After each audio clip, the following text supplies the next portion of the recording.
Hi నమస్తే welcome to red TV. నేను మీ ప్రత్యూష. ప్రస్తుతం మనతోని సీనియర్ జర్నలిస్ట్ దాము బాలాజీ గారు మనతో ఉన్నారు. సార్ తో మాట్లాడి మన నిమిషాలు తెలుసుకుందాం. నమస్తే sir. Sir, BJP MP CM Ramesh గారు చేసిన వ్యాఖ్యలు ఏవైతే ఉన్నాయో తెలంగాణ పాలిటిక్స్ లో మొత్తం కూడా సంచలనం సృష్టిస్తున్నాయి. అదేంటంటే కవితని వదిలేయండి, బీఆర్ఎస్ పార్టీని బీజేపీలో విలీనం చేస్తామంటూ కూడా కేటీఆర్ గారు వ్యాఖ్యానించారు అని ఆయన ఇప్పుడు బయట వచ్చి ప్రెస్ చెప్తున్నారు. అలాగే దమ్ముంటే ప్రెస్ మీట్ పెట్టండి అంటూ కూడా ఆయన సవాల్ ఇచ్చినట్టు కూడా తెలుస్తుంది. అసలు ఇందులో నిజాలు ఏంటి? నిజంగానే కేటీఆర్ గారు వెళ్ళి అలా ప్రాధేయపడ్డారా? ఇవన్నీ కూడా కొంచెం క్లుప్తంగా వివరిస్తారా? కేటీఆర్ ఒక సెల్ఫ్ గోల్ వేసుకున్నాడు అనేది ఇప్పుడు సంచలనంగా మారింది. ఎందుకంటే ఆయన సైలెంట్ గా ఉంటే సైలెంట్ గా ఉండేది. ఇప్పుడు ఆయనయే సెల్ఫ్ గోల్ వేసుకొని ఆయన విషయాలు పెట్టుకున్నాయి. గత కొంతకాలంగా ఏంటంటే రేవంత్ రెడ్డి మీద బీఆర్ఎస్ వాళ్ళు రకరకాల ఆరోపణలు చేయడం అనేది జరుగుతుంది. ప్రధానంగా రేవంత్ రెడ్డి ఈ మధ్య కాలంలో ఏం జరుగుతుందంటే రేవంత్ రెడ్డి మీద వేరే ఆరోపణలు చేయడం అనేది తగ్గిపోయి ఆంధ్రాకి బొంటిగా మారాడు. చంద్రబాబు కంట్రోల్లోకి వెళ్ళిపోయాడు, మళ్ళీ చంద్రబాబు వస్తాడు ఇండైరెక్ట్ గా అని పాత కాలంలో చంద్రబాబు బూచి చూపించి గెలిచారు లాస్ట్ టైం కూడా. లేకపోతే అప్పుడే చంద్రబాబు గాని ఇక్కడ నిలబడకపోయింటే బీఆర్ఎస్ ఓడిపోయేది 5 ఏళ్లకే. కానీ చంద్రబాబు ఇక్కడ ఉండడం వల్లే బీఆర్ఎస్ చంద్రబాబును బూచిగా ఉపయోగించుకొని తెలంగాణ సెంటిమెంట్ రెచ్చగొట్టి మళ్ళీ ఆంధ్ర వల్ల వలస పాలనలోకి వెళ్ళిపోతుందని ప్రజల్ని నమ్మించి అధికారంలోకి వచ్చారు. ఇప్పుడు కూడా సేమ్ స్ట్రాటజీ మళ్ళీ తీసుకొస్తున్నారు. తెలంగాణ సెంటిమెంట్ ని రగిలించడానికి ఒక పక్క కొంతమంది సాహిత్యవేత్తల్ని వాళ్ళని మేధావుల్ని రెచ్చగొడుతున్నారు. మరోవైపు కార్యకర్తలు వీళ్ళంతా కూడా ఒక ప్రచారం మొదలు పెట్టారు. అదేంటంటే బనకచెర్ల ఒకటి, చంద్రబాబుతో రేవంత్ రెడ్డి కుమ్మక్కైపోయిన ఒక యాంగిల్. రెండో యాంగిల్ ముందు నుంచి కూడా ఇటు కాంగ్రెస్ కానీ బీఆర్ఎస్ కానీ బీజేపీ కాంగ్రెస్ ఒకటైపోయినాయని బీఆర్ఎస్ అంటే, బీఆర్ఎస్ బీజేపీ ఒకటైపోయినాయని కాంగ్రెస్. అది ఎలక్షన్ ముందు కూడా ఇదే డ్రామా నడిచింది. ఎందుకంటే అప్పట్లో కవితను అరెస్ట్ చేయకపోవడం, ఇవన్నీ కొన్ని అంటే బిలీవబుల్ గా కనిపించాయి జనాలకు కూడా. ఏది బీఆర్ఎస్ బీజేపీ మధ్య ఏదో జరిగిందని అది కొంత నమ్మారు. సో తర్వాత ఏమో కాంగ్రెస్ బీజేపీ ఒకటైంది అని ఈ మధ్య కాలంలో కేటీఆర్ వీళ్ళు బలంగా తీసుకొస్తున్నారు. దానికి కొంత ఇది కూడా నమ్మడానికి అనుకూలంగా ఉంది. ఎందుకంటే ఈ మధ్య బీజేపీ కాంగ్రెస్ మీద పెద్ద విమర్శలు చేయట్లేదు, ఎక్కువగా బీఆర్ఎస్ మీద చేస్తుంది. రేవంత్ రెడ్డి ఎప్పుడు వెళ్ళినా ఢిల్లీలో మినిస్టర్లు కానీ అందరూ కానీ అసలు టైం ఇచ్చేస్తున్నారు. సో ఏదో సంథింగ్ జరుగుతుంది బీజేపీ కాంగ్రెస్ మధ్య, అంటే ఇక్కడ రేవంత్ రెడ్డికి బీజేపీకి మధ్య అన్నదైతే జనంలో కూడా ఉంది. సో ఈ నేపథ్యంలో ఏమైందంటే రేవంత్ రెడ్డితో బీఆర్ఎస్ ఒక బిట్టర్ స్ట్రగుల్ అనేది మొదలైంది. అన్ని వైపుల నుంచి కేసులు పెట్టుకోవడం దగ్గర నుంచి, ఆరోపణల దగ్గర నుంచి ఇవన్నీ. ఈ నేపథ్యంలో కేటీఆర్ మొన్న ఒక సంచలనమైన ఆరోపణ ఏం చేశాడంటే, అది కూడా రాహుల్ గాంధీని ఉద్దేశించి ఆరోపణ ఏం చేశాడంటే, అంటే రాహుల్ గాంధీ మధ్య కేటీఆర్ మన రేవంత్ రెడ్డిని పొగిడారని ఒక సర్క్యులేట్ అవుతుంది. సోనియా గాంధీ లెటర్ రాస్తే కూడా ఈయన పాజిటివ్ గా తీసుకున్నాడు, దాంట్లో పొగడకపోయినా ఈయన పొగిడినట్టు చెప్పుకుంటున్నాడు. ఈ వార్తలు వచ్చాయి. ఈ నేపథ్యంలో ఏంటంటే ఈయన ఒకటే మాట చెప్పాడు. బీజేపీ ఎంపీ సీఎం రమేష్, ఆయన అనకాపల్లి ఎంపీ, కడప ఆయనది, ఆయనకి రిత్విక్ ప్రాజెక్ట్స్ ప్రైవేట్ లిమిటెడ్ అని ఒక సంస్థ ఆయన పేరుతో ఉందనేది అంటారు. ఆయన ఏమో నేను లేని దాంట్లోనే అన్నాడు, కానీ ఆయన పేరుతోనే ఉంది. ఆయన గతంలో కూడా ఈ రిత్విక్ సంస్థ కాంగ్రెస్ కి కూడా ఎలక్షన్ ముందు 30 కోట్ల ఫండ్ ఇచ్చింది. ఎలక్ట్రల్ బాండ్ లో కూడా ఉంది. అప్పుడు నేను కూడా ఒక వీడియోలో చెప్పాను.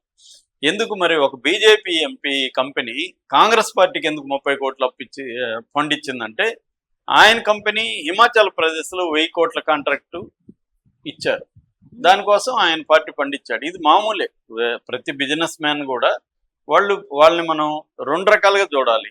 అంటే వ్యాపారవేత్త, రాజకీయవేత్త. రాజకీయాలు వేరు, వ్యాపారం వేరు. వ్యాపారానికి ఏ రాజకీయ పార్టీ అధికారంలో ఉన్నా ఆ రాజకీయ పార్టీని జాగ్రత్తగా చూసుకుంటారు. అందరూ చేసే పని అది. ఇప్పుడు రేపు కాంగ్రెస్ అధికారంలోకి వస్తే అదాని అంబానీ వెళ్ళిపోతారా? వెళ్ళిపోరు కదా. వాళ్ళకి కూడా ఫండ్ ఇస్తారు. వీళ్ళ కాంట్రాక్ట్లు, వీళ్ళ వ్యాపారాలు వీళ్ళు చేసుకుంటారు. ఇది జనరల్ గా జరిగేతా ఉండే ఇదే అనమాట. సో ఈ నేపథ్యంలో ఇతను ఏం చెప్పాడంటే, కొత్త ఆరోపణ, ఈ రిత్విక్ ప్రాజెక్ట్స్ కి ఫీచర్ సిటీ అని, 4th సిటీ అని ఒకటి అనౌన్స్ చేశాడు రేవంత్ రెడ్డి. అందులో 1660 కోట్ల రోడ్డు కాంట్రాక్టులు ఈ కంపెనీ కట్టబెట్టాడు. ఒక బీజేపీ ఎంపీ కంపెనీకి మీ కాంగ్రెస్ నాయకుడు కట్టబెట్టారు, నువ్వేమో దేశవ్యాప్తంగా బీజేపీని ఎనిమిలాగా నువ్వు మాట్లాడుతున్నావు అని రాహుల్ గాంధీని అటాచ్ చేస్తూ కేటీఆర్ మాట్లాడాడు. దాంతో సీఎం రమేష్ రంగంలో దిగి ఒక డ్యామేజింగ్ స్టేట్మెంట్ ఇచ్చాడు సీఎం రమేష్. అదేంటంటే బీఆర్ఎస్ బీజేపీలోకి విలీనం చేస్తానని ప్రతిపాదన తీసుకొని నువ్వు మార్చి 2025లో ఢిల్లీలో నా ఇంటికి వచ్చావు కదా అని చేశాడు. పైగా ఆయన ఛాలెంజ్ చేస్తున్నాడు, నా దగ్గర సీసీటీవీ ఫుటేజ్ ఉంది, సో నువ్వు ఏం ప్రతిపాదన తీసుకొచ్చావు, కవితను కానీ వదిలిపెట్టి ఆ ఈడీ సిబిఐ కేసులను కానీ నీరు గారిస్తే నేను బీఆర్ఎస్ని బీజేపీలోకి విలీనం చేస్తామని నాతోని తీసుకొచ్చి నువ్వు ఒక ప్రపోజల్ పెడితే నేను బీజేపీ నాయకులతో మాట్లాడాను, మేమందరూ కలిసి వద్దనుకున్నాం, ఇతనికి వీళ్ళకి క్రెడిబిలిటీ లేదు, ఏం లేదు, దీన్ని మనం కలుపుకోవడం వల్ల మనకి నష్టం తప్ప లాభం లేదని మేము డిసైడ్ అయ్యి ఆ విషయం నీకు నేను చెప్పాను. సో నువ్వు బీజేపీలోకి కలవడానికే పడిపోయిన వాడివి, ఇప్పుడు వచ్చి నువ్వు మా మీద ఆరోపణలు చేస్తున్నావు అనేది ఒక అంశం. దీనికి సంబంధించి సీసీటీవీలు ఫుటేజ్లు పెడతాను నేను, దమ్ముందా డిస్కస్ చేయడానికి అనేది ఆయన ఛాలెంజ్ చేశాడు. ఇక రెండవ అంశము, అసలు కంపెనీకి నాకు సంబంధం లేదనే చెప్పాడు.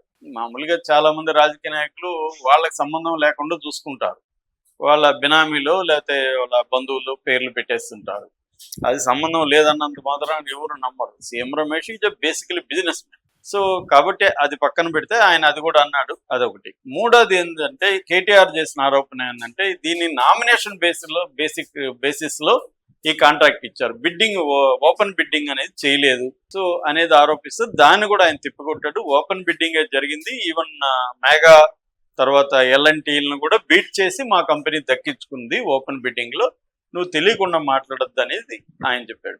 దానికి వీళ్ళు ఏదో కౌంటర్లు ఇస్తున్నా కూడా ఇప్పుడు ఏంటంటే ఈ మళ్ళీ ఒకసారి బీఆర్ఎస్ బీజేపీలోకి విలీనం అవుతుంది అన్నది ఫ్లేర్ అప్ అయింది ఆ అంశం. అంతకుముందు కవిత కూడా ఇదే మాట అనింది, బీఆర్ఎస్ని బీజేపీలోకి విలీనం చేయాలి ప్రపోజల్ వస్తే నేను వ్యతిరేకించాను అనేది ఆమె కూడా మాట్లాడింది. ఆ తర్వాత ఈ మధ్యనే వైస్ ప్రెసిడెంట్ గా కేసీఆర్ వెళ్ళబోతున్నాడు, బీఆర్ఎస్ బీజేపీలోకి విలీనం కాబోతుందని కూడా ఒక వార్త స్ప్రెడ్ కాంగ్రెసే చేసింది అనుకో, స్ప్రెడ్ అయింది. ఏదేమైనా బీజేపీ కాంగ్రెస్ తో కుమ్మక్కైందని వీళ్ళంటే బీజేపీ బీఆర్ఎస్ ఒకటే అని వాళ్ళు మళ్ళీ దాన్ని తీసుకొచ్చారు. ఇదొక అంశం అయితే రేవంత్ రెడ్డి మొత్తం ఆంధ్రప్రదేశ్కి నిధులు ఢిల్లీకి, నీళ్లు ఆంధ్రాకి అన్న ఒక స్లోగన్ వీళ్ళు తీసుకున్నారు.